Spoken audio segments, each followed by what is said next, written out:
Hello viewers, எல்லோருக்கும் வணக்கம். வரக்கூடிய நாட்களில் நம்மளுடைய பேங்க் நிஃப்டியினுடைய மூமெண்ட்ஸை பற்றி தான் நம்ம பார்க்க போகிறோம். சப்போர்ட் அண்ட் ரெசிஸ்டன்ஸ், எந்த லெவல்ஸுக்கு மேலே பையிங்கு அண்ட் செல்லிங்கு, இதெல்லாம் பற்றி நம்ம பார்க்குறதுக்கு முன்னாடி நீங்கள் ஃபஸ்ட் டைமாக நம்ம சேனலை பார்க்குறீங்க அப்படின்னா மறக்காமல் நம்ம சேனலுக்கு ஒரு லைக் பண்ணுங்கள், சப்ஸ்கிரைப் பண்ணுங்கள், பெல் ஐக்கானை கிளிக் பண்ணுங்கள். நம்ம நிறைய விஷயங்கள் ஷேர் மார்க்கெட்டை பற்றி ஷேர் பண்ணிக்கலாம். இப்போ நம்ம பார்த்துட்ருக்கிற சார்ட்டு பேங்க் நிஃப்டியினுடைய டே கேண்டில் சார்ட்டு. ஏன்னா நம்மளுடைய மார்க்கெட்டில் நிஃப்டி அண்ட் சென்செக்ஸ் ஆல்மோஸ்ட் பார்த்திங்க அப்படின்னா லைஃப் டைம் ஹையெல்லாம் பிரேக் பண்ணி அதுக்கு மேலே க்ளோசிங் ஆகிருக்கு. பட் பேங்க் நிஃப்டி மட்டும் அதனுடைய ப்ரீவியஸ் லைஃப் டைம் ஹைன்னு சொல்லக்கூடிய 48,640 இந்த லெவல்ஸை இன்னும் அதை டச் பண்ண முடியல. நியரஸ்ட்டாக திரும்ப அங்கேருந்து கீழே வந்துடுது. இப்போ ஆல்மோஸ்ட் பார்த்திங்க அப்படின்னா பிரேக் அவுட் லெவல்ஸ், அதாவது கீழே, அதாவது எங்கேருந்து பார்த்தோம் அப்படின்னா 45, ஆல்மோஸ்ட் கீழே 45,700 வரைக்கும் திரும்ப இங்கே பார்த்திங்க அப்படின்னா 45,450 வரைக்கும் திரும்ப இங்கேருந்து சப்போர்ட் எடுத்து திரும்ப மேலே ஒரு அட்டெம்ப்ட் அடிச்சிருக்கு. பட் மேலே போக முடியல. திரும்ப கீழே திரும்ப மேலே ட்ரை பண்ணியிருக்கு, பட் போக முடியல. திரும்ப கீழே இப்போ திரும்ப 45,800 750 திரும்ப இங்கேருந்து சப்போர்ட் எடுத்து மேலே லைட்டாக பிரேக் அவுட் லெவலை பிரேக் அவுட் பண்ணிடுச்சு.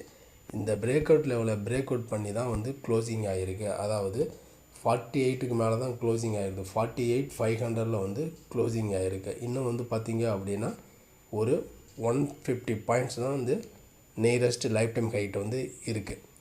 மோஸ்ட்லி கம்மிங் வீக்கில் அது லைஃப் டைம் ஹையை பிரேக் பண்ணுறதுக்கான சான்சஸ் மோஸ்ட்லி இருக்குது. இப்போ இதுதான் பார்த்திங்க இந்த 48,000 ரிமைனிங் பிரேக் அவுட் பண்ணிருக்கு.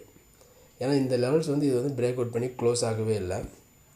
நம்மளுக்கு இந்த சார்ட்டு பார்த்திங்கன்னாவே தெரியும். இந்த லெவல்ஸ் பிரேக் அவுட் இங்கே போயிருக்கு. திரும்ப இங்கேருந்து திரும்ப இதுதான் லைஃப் டைம் ஹை, அங்கேருந்து திரும்ப செல்லிங் தான். இப்போ பார்த்தோம் அப்படின்னா இந்த லெவல்ஸுக்கு மேலே தான் க்ளோஸ் ஆகிருக்கு. இந்த லெவல்ஸுக்கு மேலே க்ளோஸ் ஆகிருக்கவும் திரும்ப பிரேக் அவுட் எடுத்து மேலே போகிறதுக்கான சான்சஸ் அதிகமாக இருக்குது பேங்க் நிஃப்டியை பொறுத்த வரைக்கும். கம்மிங் வீக்லேயே பார்த்திங்க அப்படின்னா ஒரு 50,000 வரைக்கும் போகிறதுக்கான சான்சஸ் இருக்குது. ஏன்னா பிரேக் அவுட் லெவல்லாம் பிரேக் பண்ணி மேலே போனதுனால திரும்ப மேலே போகிறதுக்கான சான்சஸ் இருக்குது. ஏன்னா திரும்ப இங்கே மேலே போயிட்டு திரும்ப கீழே இங்கேருந்து சப்போர்ட் எடுத்து திரும்ப மேலே தான் போகிறதுக்கான சான்சஸ் இருக்குது. நம்ம உடனே டக்குன்னு கீழே வருதுன்னு சொல்லிட்டு பேனிக் ஆகக்கூடாது. கீழே வரும்போது நம்ம பை எடுக்கலாம், தாராளமாக பை எடுக்கலாம். பேங்க் நிஃப்டியை பொறுத்த வரைக்கும் 47,700 இதுதான் பிரேக் அவுட் லெவல்ஸ். இந்த லெவல்ஸுக்கு கீழே க்ளோஸ் ஆனால் மட்டுமே ரிமைனிங் ஃபர்தராக வீக் ஆகிறதுக்கான சான்சஸ் இருக்குது.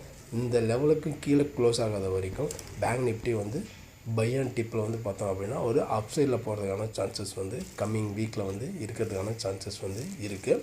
ஏன்னா பிரேக் அவுட் லெவலை பிரேக் அவுட் பண்ணி தான் பேங்க் நிஃப்டி க்ளோஸ் ஆகிருக்கு. இதனால் பேங்க் நிஃப்டியினுடைய லெவல்ஸ், இந்த லெவல்ஸ் தான் பேங்க் நிஃப்டி.